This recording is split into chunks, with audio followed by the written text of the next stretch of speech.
Tricomi, questi sconosciuti. Vi è mai capitato di raccogliere una foglia di tossillagine e trovare quella sorta di ragnatela che la ricopre su entrambe le pagine? In effetti, quello che vedi è una fitta rete di tricomi. Queste sono delle piccole estroflessioni epidermiche, cioè una sorta di peli che ricoprono interamente la superficie di molte piante e in questo caso stiamo vedendo le foglie della Tussilago farfara.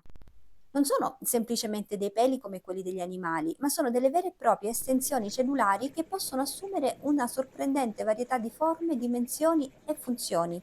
Queste protuberanze possono variare enormemente nella loro complessità. Infatti alcuni sono semplici, lineari, altri sono simili a dei sottili aghi, altri possono essere ramificati a forma di stella, scudo, addirittura ghiandolari, con una sorta di testa che contiene secerne diverse sostanze. Un esempio di tricomi molto particolari sono i tricomi dell'ortica, questa sorta di aghetti che iniettano nel malcapitato una sostanza altamente urticante.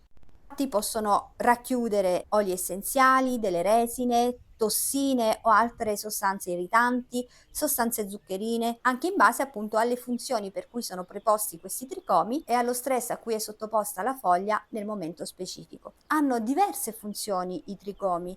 Innanzitutto proteggono dal freddo le giovani foglie. Infatti lo strato di tricomi agisce come un isolante termico, riesce a intrappolare uno strato d'aria sottile sottile vicino alla superficie fogliare. In questo modo la protegge dal freddo. In più riesce a ridurre la perdita d'acqua. I tricomi infatti aiutano a ridurre la traspirazione, ovvero la perdita di acqua attraverso i pori, cioè gli stomi della foglia. Possono fungere i tricomi anche come difesa dagli erbivori. Infatti la consistenza un po' pelosetta e tante volte il sapore, sgradevole, dovuto anche a delle sostanze che possono essere prodotte dai tricomi stessi, possono infatti rendere le giovani foglie meno appetibili. Ed in più, riallacciandoci alla riduzione della perdita d'acqua, riescono a proteggere dai raggi solari quando questi sono intensi.